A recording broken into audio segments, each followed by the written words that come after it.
The subject of expert voters is something that nobody particularly takes great interest in. If you ask an art historian, they say, well, it's sort of interesting, but it's not really art, is it? It's just a way of saying thank you. And all ex-voters are a way of saying thank you, and some of them are also art. Just to start with the definition, ex-voto means from a vow made, which is basically saying if you go to God and pray for something and you get it, you want to say thank you. And the ex-voters are objects of any sort that people take to a church or to a sanctuary in order to thank God for answering their prayers. So there is a thank you and there is an object, and the object can be absolutely anything.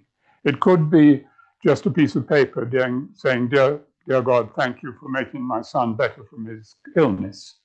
Or it could be saying thank you for helping me become pregnant, or anything. And any of these things are ex-votos, but they are usually objects, and they're most often pictures.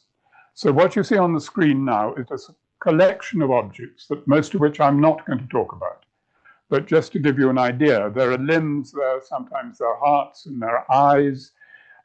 They mean that that part of my body was the thing that I asked for help with.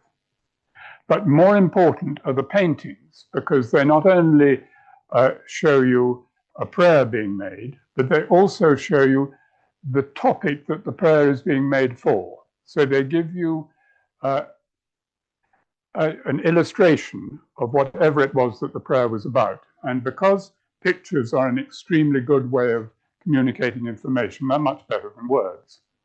So that's what I'm not going to talk about, but I am going to talk about particularly paintings.